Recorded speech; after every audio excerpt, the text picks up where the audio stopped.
Hi guys, happy Tuesday. Okay, so I told you that this week we're focusing on poetry. So, you are going to watch this video with me to read the poem titled Brussels Sprouts. And then go on Edsby and answer the question, what's your point of view on Brussels sprouts? All right. So, today when we read the story, we're not going to focus on alliteration today, okay? We'll focus on these other parts. Rhyming words a little bit, line, stanza, okay? The stanza, think of stanza like a paragraph, and the line is each line of text. I'll point that out. We're going to take a look at a lot of things, okay? The rhythm, the repeated lines, and things like that. But what we're really going to focus on, our main purpose today, all right? Main purpose. We're going to look at the words and the phrases that the author uses, and it's going to teach us to recognize the author's point of view. There we go. The author's point of view. Okay. What does the author think about Brussels sprouts? So we're going to look at the words and phrases they used to help us decide how the author feels and thinks about Brussels sprouts. So, again, the word choice that the author uses really helps us understand them. The author doesn't choose the words for no reason. The author chooses specific words for a purpose.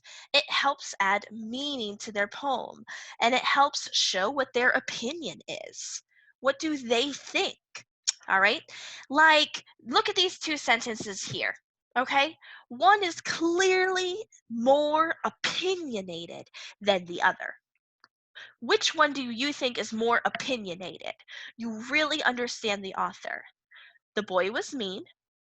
The boy was nasty. Yeah, I get a lot more emotion when I read the boy was nasty. Okay? But the reason is just one word. The author chose to change that one word to make it stronger. That's what you want to do as an author, too. So make sure you're focusing on those words that the author is choosing, okay?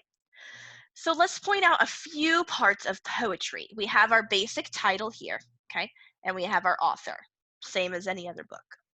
Now, what's important is that you notice a few things. This right here, okay? That group of text, it's kind of like a paragraph. You're going to want to say paragraph, but it's not a paragraph. This is called stanza. Stanza. Say stanza. Okay? So how many stanzas are in this text? One, two, three, and we actually have another page. We have another page. Four, four, five, six. There are six stanzas in this poem. Okay? Now, each stanza is made up of lines, not sentences. We say lines, all right? So this stanza has how many lines? This is line 1, line 2, line 3, line 4. So it has 4 lines. So it is one stanza. It has 4 lines. All right? How many lines do the other stanzas have? Let's take a look. Let's see. How many lines do the other stanzas have? One, two, three, four. Four again. One, two, three, four. Four again, okay? You're gonna see four a lot. Usually in a poem, 1, 2, 3, 4, 1, 2, 3, 4, 1, 2, 3, 4. Yeah. A lot of times in a poem, in order to create that rhythm, each stanza tends to have the same amount of lines for rhythm, for rhyming words, things like that, okay? So now that we looked at the structure of this poem, let's look at the meaning. Let's look at the author's words. Let's understand how the author feels about Brussels sprouts. All right, I'm going to highlight in green when I see a word that helps me understand how the author feels. All right, my favorite vegetable, without a doubt, is the humble but holy Brussels sprout. I cook them until they're really soft. Around my house, their aroma wafts. The aroma comes through the house. Now, she doesn't say the sweet aroma or the delicious aroma, so I don't really know for sure how she feels about that aroma. I'm thinking it's good though, because she did say it's her favorite vegetable, and she said that they were humble but holy ho. Let's keep going. I eat them with curries. Oh, she eats them, so I mean, they can't be that bad. I eat them with curries and with pies. I eat them with burgers and with fries. Wow, she eats them a lot. I'm just going to write that note there. She eats them a lot. All right. But with many a dish, they really go well. They go really well. But once they digested, they produce an odd smell. Oh, that shows an opinion. She doesn't really like the smell when she farts them out. Their tangy tastes I so love to savor. To any meal, they add real flavor. I simply adore their wonderful taste. Once on my plate, they won't go to waste. She's not going to waste them. So far, how are you like what are you thinking about her opinion? Is she for or against Brussels sprouts? Seems like she's for them, right? She said she loves to savor them. She doesn't just eat them like she savors them. It's like when you're eating a Publix cake and you're just like, oh, so delicious. They add real flavor. She likes their flavor. It's a wonderful taste. The author's clearly positive. Let's go to the other stanzas, see what she says here. All right. Some think it's quite weird that I am so keen on these marvelous morsels, small and green. I can eat Brussels sprouts by the bunch. Oh, wow. She eats a lot. I'm going to write that down.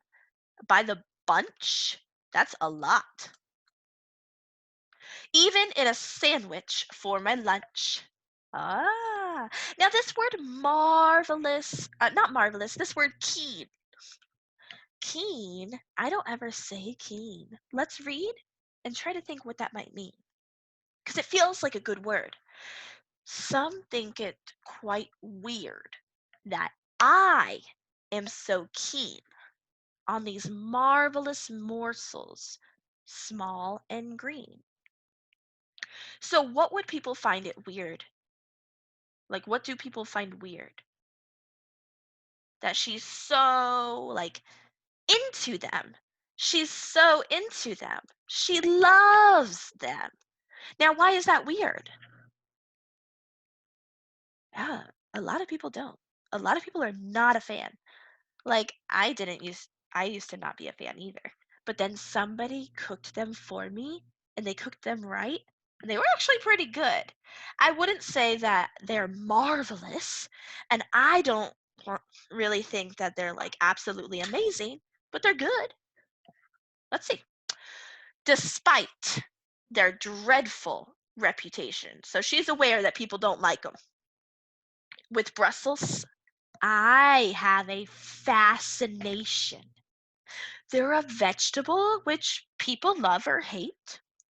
They're slated by some, but we are best mates.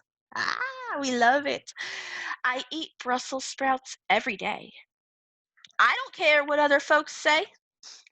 I just couldn't imagine my life without the humble but holy Brussels sprout. She couldn't imagine her life without them. I would be okay. It's so funny. So clearly, she's like very, very into these Brussels sprouts. Clearly loves them, right? Now, we were able to figure that out by looking at the author's words. So today, what I want you to do is answer the question, what is your point of view of Brussels sprouts? How do you feel about them? Now, you're going to use that opinion, sorry, you're going to use that opinion starting tomorrow. Because tomorrow, you're going to write your opinion. See what it says for your journal right here? Choose one of the 4 seasons and write a poem to show your opinion. So, think of that word choice. What words are you going to use to help the person that reads your poem understand how you feel about it? If I read the poem and I say, do you like fall or no? I can't tell. Then you didn't choose the words that were helpful, okay? So make sure you're doing that for writing. So then tomorrow, you are going to go by yourself, okay? Tomorrow, you are going to read the poem that's called Leafy Marbles in My Mouth. Blech. That sounds awful. Look at these horrible looking Brussels sprouts. Okay, so clearly you already get a feel for how this might be. I mean, we're gonna compare. So then you're gonna go through the poem, look at those words, think, how does this author feel about Brussels sprouts? And then answer, do you think the author enjoys Brussels sprouts? Yes or no, and why? On Edsby. Alrighty, so right now, go on Edsby, answer the question. Then go on, oh, you're done with that. Today and tomorrow, work on that poem. All right, that would be good. And then tomorrow, read the other poem.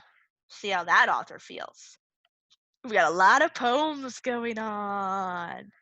All right, guys. So I hope you have a great time. Have fun writing poems and reading about them. Bye.